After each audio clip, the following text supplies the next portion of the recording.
And I think the Bears will be super upset in a few years when they realize they missed out on Marvin Harrison Jr. Hey, I thought it was all over.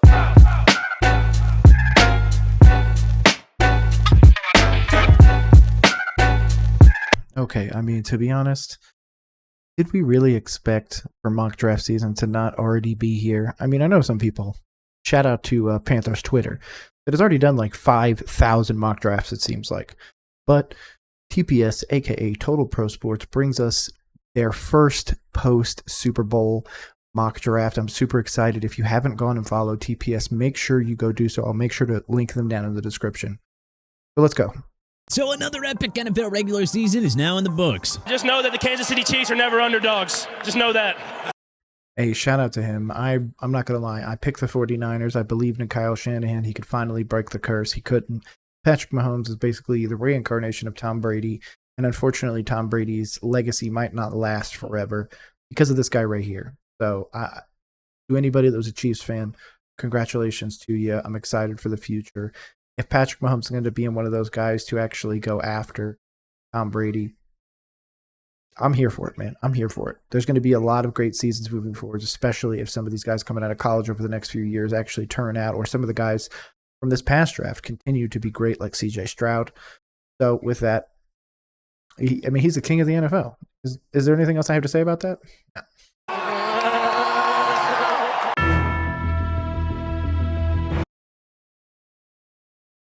See that logo right there? Make sure you go follow them. Again, links are in the description. Make sure. They are amazing. One of the best sports channels on YouTube.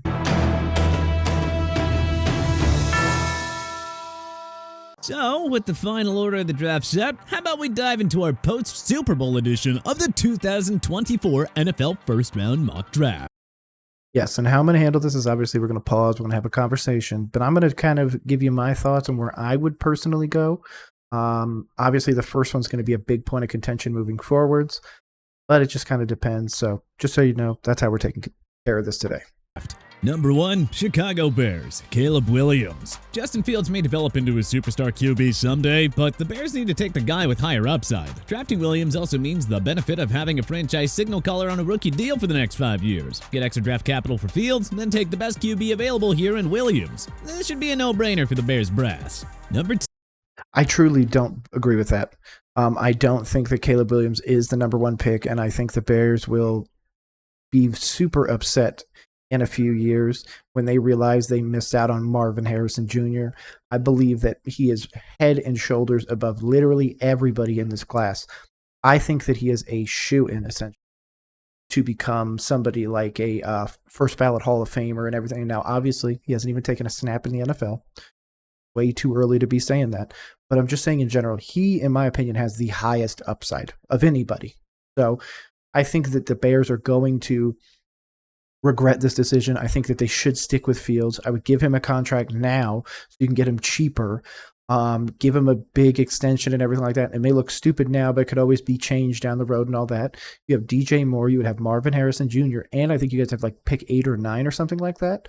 So you could even do something like that. And if you were to trade down from 1 to 2, I think you could get a pretty decent haul to then enhance your team even more. And on top of that, I think that they should be the ones to bring Khalil Mack home. They're already, the Chargers, are already talking about like what they're going to do with Bosa and everybody like that. Mack is probably going to have to be one of the ones that has to go.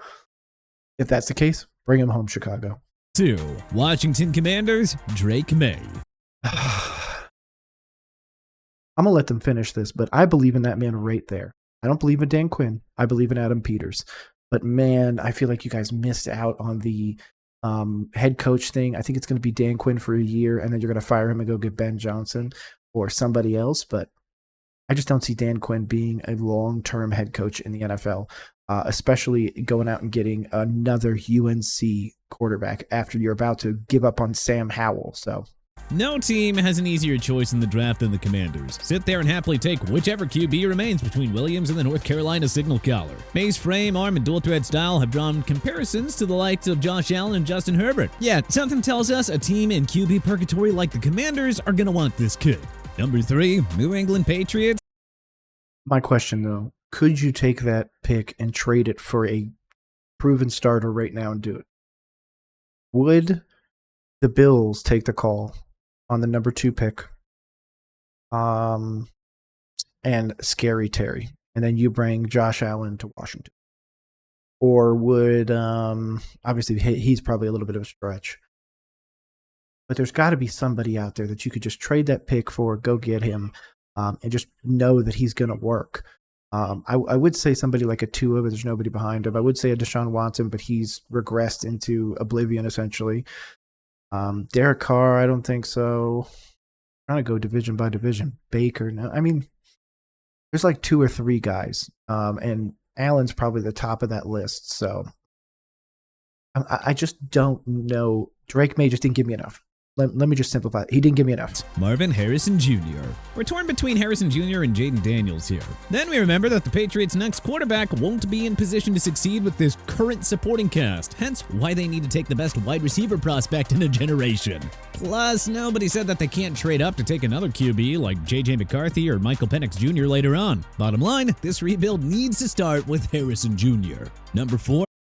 All of these rebuilds need to start with Marvin Harrison Jr. as number 1, and then you need to figure it out from there. Again, I'm going to keep pounding the table. He's going to be the best player from this class. Arizona Cardinals, Rome Odunze.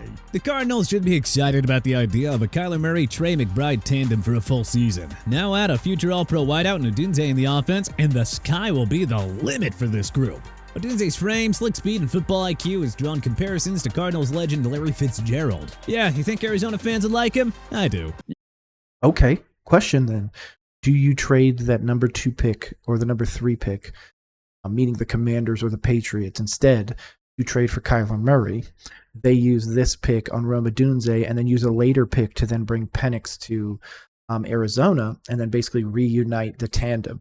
Because remember, one of the things that we saw in 2021, I believe it was, when Burrow came out, Burrow and Jamar immediately just clicked.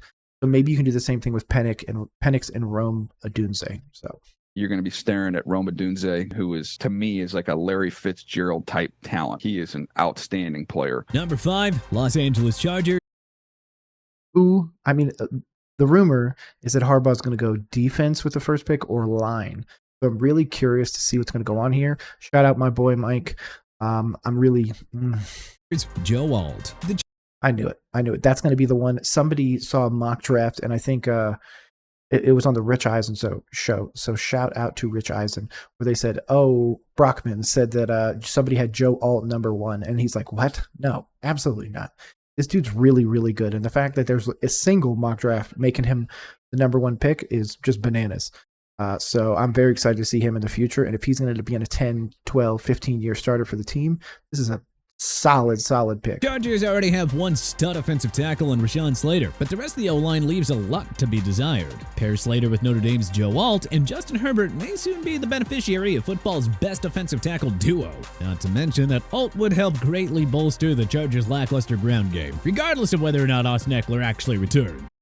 Yeah, and the rumors that Harbaugh does want to bring back Eckler. So Number 6, New York Giants, Malik Neighbors.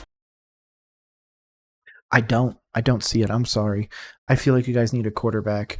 Daniel Jones is not him. Malik Neighbors looks amazing, but you already have Jalen Hyatt that you're not utilizing. So unless you're going to go Jalen Hyatt and Malik Neighbors, wide receiver 1 and 2, I don't see this being as a net positive. Yes, it could benefit you, but you need a quarterback. We wouldn't hate it if the Giants took a quarterback here, but Big Blue desperately needs a game-changing wideout that they haven't had since Odell Beckham Jr. Maybe you should throw it to the guy that's in the Odell Beckham jersey now. His name is Jalen Hyatt, and he was the SEC wide receiver of the year coming out of college. Like, dude is ridiculous, and he showed it in preseason. He showed it in the few catches that he got during the year. He is going to be wide receiver number 1 somewhere. Hopefully it's for the Giants. In 2018, Neighbors averaged a ridiculous 17.6 yards per catch at LSU last season. There's a case to be made that the Giants should keep Daniel Jones and pair up that deep arm of his with Neighbors' elite ability to stretch the field. Number 7, Tennessee Titans, Olamuyiwa Fashanu. The Titans allowed 64 sacks last season, with Will Levis taking 28 in just 9 games. Clearly, reinforcements on this unit are desperately needed. The Titans used their 2023 first-rounder on Peter Skoronski, who had future All-Pro written all over him. Now add a top 2 tackle from the 2024 class to the mix, and the Titans will have a super bright long-term outlook in the trenches. Number 8, Atlanta Falcons, Jaden Daniels. What a dream scenario this would be for the Falcons. Daniels, Bijan Robinson, Tyler Algier, Drake London, and Kyle Pitts. Yeah, I'm not going to lie. That would be ridiculous. He's essentially the revitalization or the rebirth of a Michael Vick style player. Adding that with Bijan, who I believe is going to be a top 3 fantasy running back next year. It's going to be a great time to be an Atlanta Falcons fan. To be honest, I'm probably going to end up picking the Falcons to win the division, even though I'm a Panthers fan. So keep out for that. Oh yeah, we're all game for that offensive nucleus. And Daniels' arrival would immediately make the Falcons the team to beat in the NFC South. Number 9, Chicago Bears, Dallas Turner. Having secured their new franchise QB at first overall, the Bears can now focus on addressing the defensive side of the ball. Montez Sweat proved to be a savvy trade deadline pickup for Ryan Poles. Adding Turner to the mix gives Chicago 2 5-star edge rushers that can take over a game at any given moment. Number 10, New York Jets, Talisi Fuaga. It took the Jets just a few minutes of Aaron Rodgers' debut to Yeah, they need to shore up the line. They need to be able to protect Aaron Rodgers. They're going in for the next year, one more year with Aaron Rodgers. If he ends up getting hurt again, I would expect them to, get rid of him. So they need to protect him. This makes sense. pay the price for neglecting the offensive line last offseason.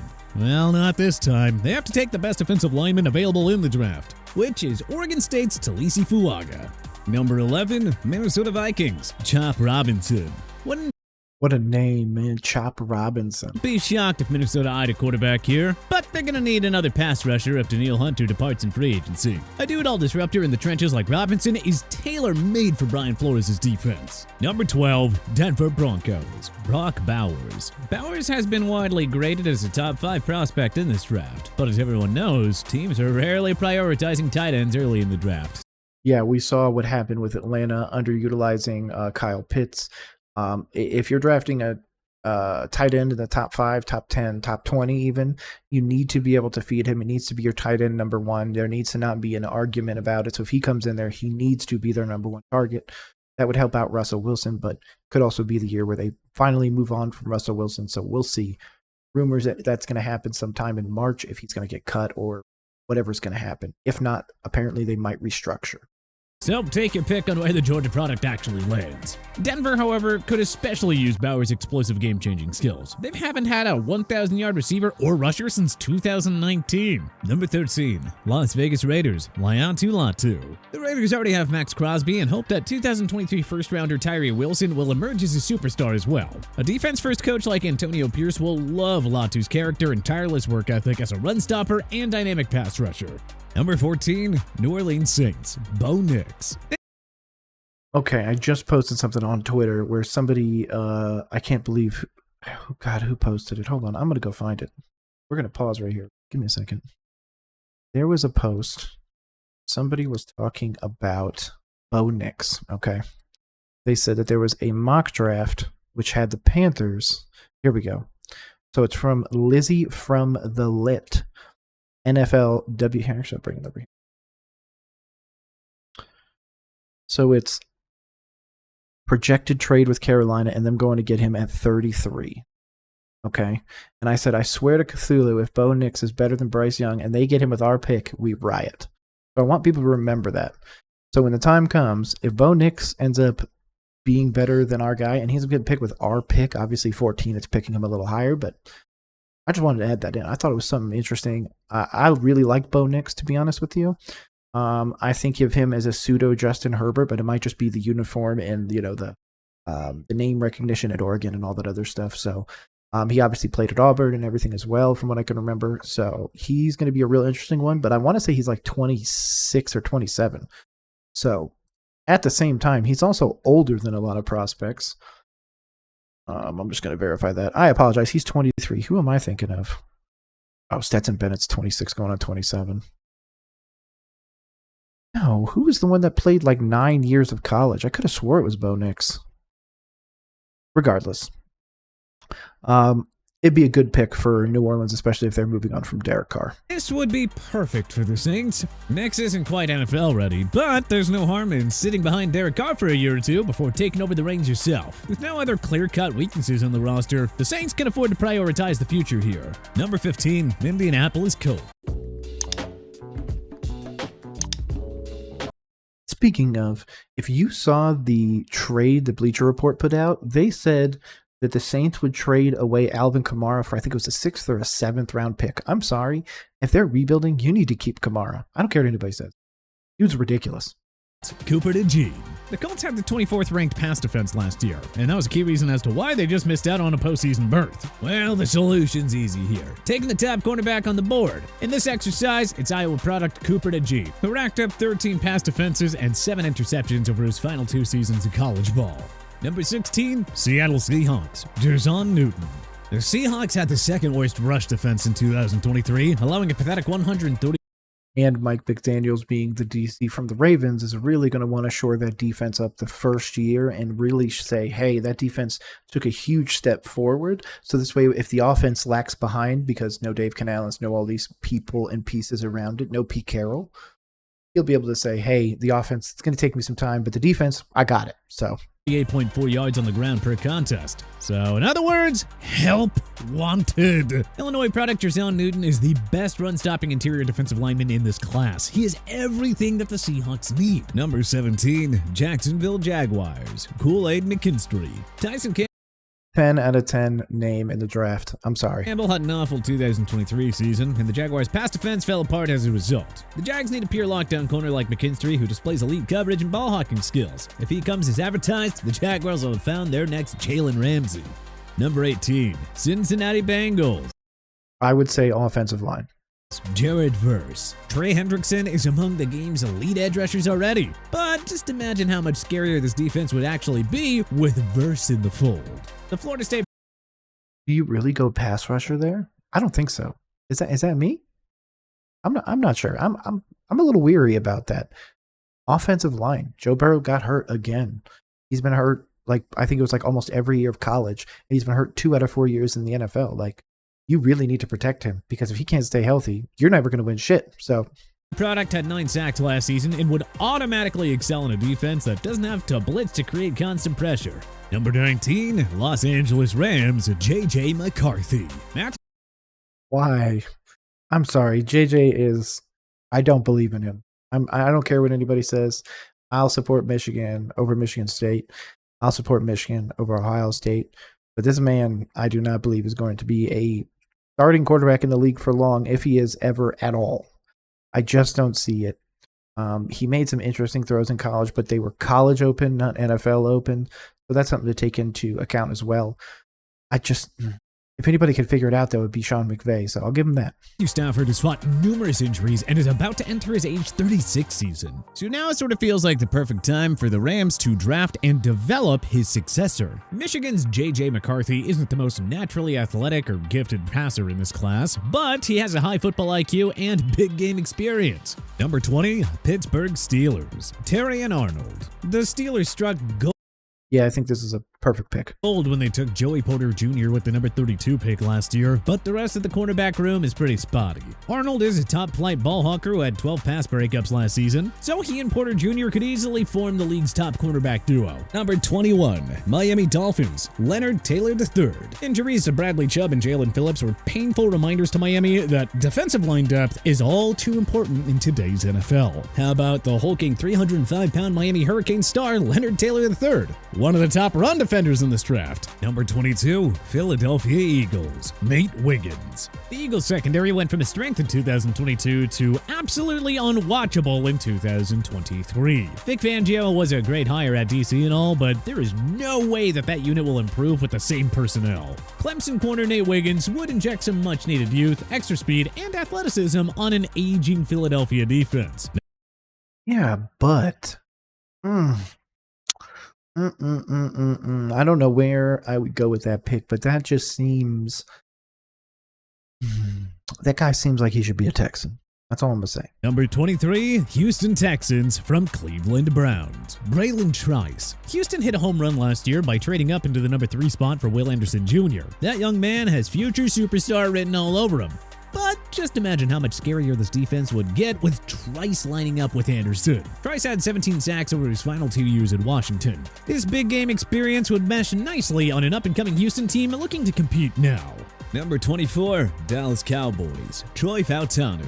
With Tyron Smith nearing the end of his Yeah, offensive line. Dallas doesn't have another choice. career, the Cowboys need to think long-term on the offensive line. They already have one young cornerstone on that unit in Tyler Smith, so adding Fautanu would have Dallas set up Damn, 55 out there with no helmet on throwing people. well in the trenches with Tyron and Zach Martin getting up there in age now.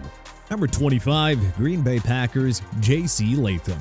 It just feels like the I'm surprised he's getting taken at 25 and not in the top 20, but Packers will cut ties with the injury-prone and past his prime tackle David Bakhtiari. If that ends up happening, taking an offensive hold on. They might just move on from Bakhtiari. I would trade his ass. Go get something. Somebody give you something for him. tackle is a no-brainer for GM Brian Gutekunst. And it'd be a big-time win for the Pack if Alabama star J.C. Latham fell to them in the 25th spot. Number 20. I agree. That would have to be a massive fall, bro. I've seen him go like 10 or 15 or something like that. 26, Tampa Bay Buccaneers, Quinion Mitchell. The Bucs secondary was surprisingly the weak link in 2023, despite the presences of Jamel Dean, Carlton Davis, and pending free agent Antoine Winfield Jr. Y'all need to bring Winfield back. He got snubbed for the Pro Bowl. I don't care what anybody says. Toledo's Quinion Mitchell, who racked up 37 pass defenses over his last 2 seasons at college, would fit perfectly in Todd Bowles' aggressive and opportunistic defense. Number 27, Arizona Cardinals from Houston Texans, Amarius Mims. Arizona used its 2024 first-round pick on Paris Johnson Jr., who had an uneven rookie year. To say the least. So taking Georgia's Amarius Mims here would suddenly give Arizona 2 potential franchise building blocks on the O-line. Mims is a plug-and-play guy who would immediately make life easier for Kyler Murray. Number 28. But that's if they stay with Kyler Murray. What if they go get somebody else? Buffalo Bills, Keon Coleman. We swear, if the Bills don't actually commit to finding a capable number 2 wide receiver to help out Josh Allen, I couldn't agree more, man. Gabe Davis is a wide receiver 3, wide receiver 4 at best. The rumors that they're going to trade Diggs anyways. Could you do a swap with the Raiders maybe? Bring Devontae up there and send Diggs to the Raiders? There's a bunch of opportunities out there. Swap Diggs in your own division for maybe a Tyreek Hill. There's some interesting ones out there. But yeah, you need somebody. Josh Allen needs 2 wide receivers because clearly that man just wants to run the ball any any opportunity he's given. So. and Stephon Diggs this offseason. Well, if the Bills don't make a splash in free agency or the trade market, the pick has to be the top remaining wideout on the board here. Coleman and Diggs would be a nightmare of a tandem for opposing defenses. Number 29. I don't agree with that. I think that we are seeing the slow death of the Buffalo Bills right now. It's just not become so apparent yet. But give it another year or so when we're like, man, the Josh Allen experiment didn't work. You know, he's really good, but he's never really going to be able to win the big game. It's not Diggs. It's not this. It's not that. So. Detroit Lions, Ennis Rakestraw Jr. If the Lions had a better secondary, they wouldn't have blown that 17-point lead to the San Francisco 49ers in the NFC Championship game. Just saying. So, with no other real weaknesses on the roster, the Lions have to go with defensive back here. Missouri's Ennis Rakestraw Jr. is a grade A cover corner whose low INT totals shouldn't fool you. Opposing quarterbacks are just too smart to not throw in his direction. Number 30, Baltimore Ravens, Brian Thomas Jr. The Ravens. Yeah, and the rumors that the Ravens are going to come get Brian Burns too. Bro, come on. Ravens are going to be ridiculous. Ravens hit the jackpot when they used their 2023 first-round pick on Zay Flowers, but more receiving help is definitely needed for the AFC runner-ups. The 6'4", 205-pound Thomas Jr. averaged 17.3 yards per catch and had 17 touchdowns in his final year at LSU. His ability to stretch the field and produce in the red zone will make Thomas the ideal complement to Flowers. Number 31, San Francisco 49ers, Cameron Kitchens. The 49ers secondary was, surprisingly, the main weak link during the regular season. To be honest, they were one of the main weak links in the Super Bowl. They were one of the main weak links in all of the playoffs. I don't care what statistic you throw at me. The minute we saw Patrick Mahomes get on that field, we all went, God damn it. Losing Talanoa Hufanga late in the season to an injury didn't help matters, and his absence further emphasized the 49ers' lack of defensive back depth. Miami safety Cameron Kinchins would immediately take care of that. Kinchins and Hufanga could easily form football's top safety tandem. Number 32, Kansas City Chiefs Adonai Mitchell. Like Baltimore with Flowers, the Chiefs found a stud wide receiver in last year's draft with Rashee Rice. But the receiver room after Rice and Travis Kelce leaves a lot to be desired. The 6'4" Mitchell averaged 15.4 yards per reception and had 11. Yeah, but look at the separation. Like, we'll essentially say he's 4 yards separated. That's not going to happen in the NFL very often. So when they're showing things like this isn't what the NFL is. The NFL is dude's hand is like right here, and I'm trying to catch the ball. So that's why we see so many teams miss and whiff and just fuck up, to be honest, on wide receiver. They see college open and think that's how they're going to be in the NFL, and that's not how that works. Touchdowns last year. If KC uses him right, they could have a mini Mike Evans on their hands. But which prospect are you hoping your favorite team will land in the 2024 NFL Draft? Personally, man, my Carolina Panthers are not going to get anybody. We only have the 33rd overall pick. We don't have a first round because of what we did last year for Bryce Young. Obviously, now is the year where Bryce Young might actually get to play or might actually get to see Caleb Williams, see what we really gave up. I truly don't believe Caleb Williams is the guy either. I think this draft is, again, going to be Marvin Harrison Jr. all day long. There's some great ones out there, though, possibly Roma Dunze, Brock Bowers. Especially when it comes to offensive and defensive line. I feel like this is a very strong draft, especially in those first 2 rounds. But if you appreciated this, if you liked it, if you enjoyed it, make sure you subscribe to the socials below. I appreciate y'all coming by today. This was just going to be a nice, easy courtesy of Total Pro Sports, aka TPS on YouTube. Make sure you go subscribe. Otherwise, my name is Nick. This has been Roll. I appreciate you rolling with. Peace.